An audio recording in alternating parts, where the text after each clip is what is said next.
Reverse 1999 released on Global a little over a week ago now. I first heard of it from Ye Arknight's video on the game pre-release, and since I can't think for myself and have an insatiable lust for fun gacha games, I hopped right in. Now we can add no creativity to that list, because I'm about to copy Ye's style and video format too. This is Lilya. One of the 3 6 stars available in the starter banner for Reverse 1999's global release. In this video, we will be going over her general kit along with what makes her so powerful. Then we'll finish things off with some recommendations for side tubes and team composition to maximize her potential.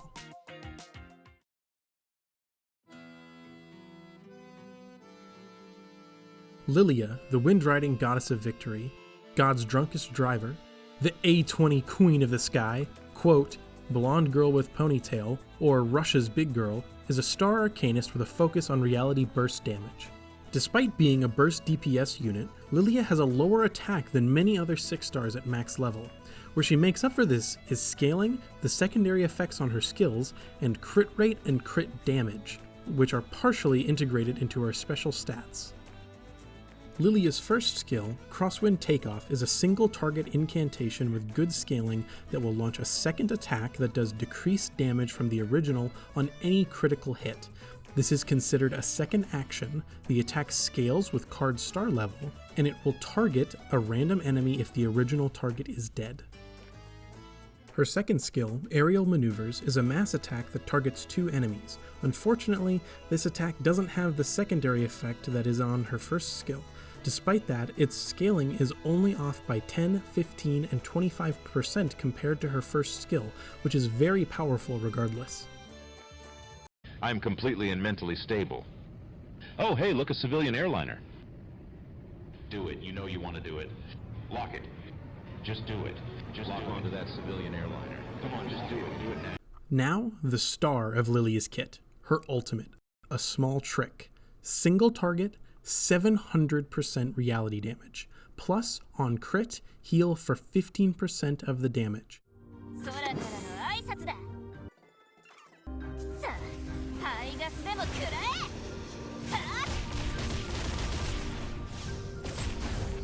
This is already a crazy amount of damage for an ultimate, but considering Lilya's near 50% crit rate and over 150% crit damage on just I2 level 1, with her 6 star side tube and level 5 resonance setup, she will be one-shotting peons or completely chunking bosses, even if her attack isn't super effective. With all that in mind, it takes some time for Lilya to get up and running when you first add her to your crew. Her inheritance passive, Vehicle Control, gives her 20% crit rate after using her first ultimate cast in battle after Insight 1.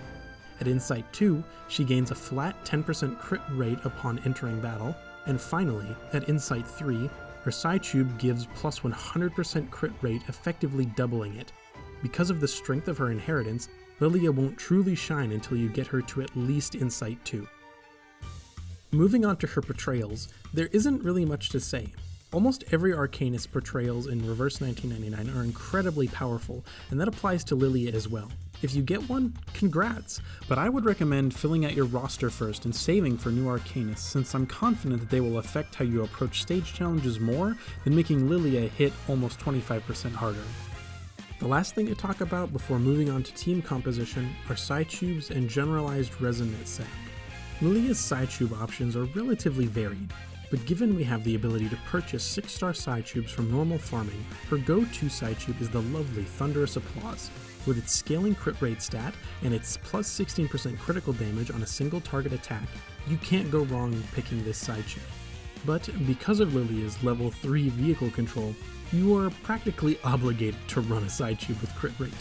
However, side tubes like Hopscotch, which increase incantation might and increases ultimate might by 4% up to 4 times for each enemy killed with said ultimate, and Brave New World, which increases ultimate might and the might of the next incantation used after an ultimate by 20%, are also fair picks for the job. For a last resort, you can use Afternoon Nap for its base crit rate, stacking crit damage, and ease of access, but we all know gacha gamers prefer big numbers. To finish off this run-through, let's go over some Arcanists that synergize with Lilya's depopulation goals. Bicornbloom, an incredible 5-star Arcanist with a powerful reality defense debuff that includes extra damage taken for the enemy as well, is a great choice to join Lilya's squad. Her own damaging skills benefit heavily from this debuff, so she pairs perfectly with Lilya. Secondly, the welfare pick, Sonetto. I wasn't super warmed to Sonetto when I first picked up Reverse 1999. Her English voice acting was so inconsistent that her and Apple's performance caused me to switch to the Japanese voice pack, even though I loved Regulus's English performance. Once I got done molding, I realized how much Sonetto's kit could contribute to any team. Her mass buff reduces damage taken and increases damage done, along with increasing penetration rate, which, if you couldn't figure it out on your own, ignores a percentage of mental and reality defense. While less useful to Lilya specifically, her disarm is also a great control measure, even if it requires a 2-star skill card. With that in mind, unless I'm running a healer, I'll normally bring Sonetto on my team. If you don't roll Bicornbloom, you may be able to get Cristallo, the Mineral Arcanist. She has her own reality defense debuff locked behind a 2-star skill card, and some general defensive buffs, but sadly for Cristallo, her kit spreads itself a little too thinly across her paltry damage and squishy defenses. I wouldn't really recommend using her. If you want to increase your crit rate without sacrificing the other stats in your Resonant, you can use the Frenchy Welfare Matilda or Voyager for their 2-star skill card's Confusion debuff. I am a fan of both Matilda and Voyager's kits, but unfortunately, Confusion stacks only last for 1 round, so any critting you plan to do is too time sensitive for my liking. Voyager can work on her own with her Genesis damage and defense buffing, but I don't think either of them fit the role of trying to buff Lilya. For a final expensive pick, you could use the Knight.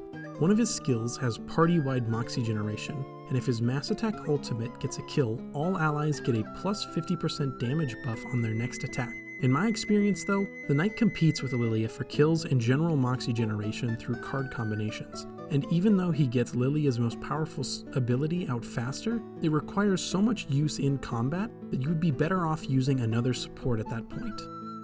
If you are just starting the game, Lilya will be available in the starting banner, the First Drop of Rain. Otherwise, you will have to pick her up off of either her own banner, the Arrow Breaks Through the Air, or the permanent banner's RNG rotation.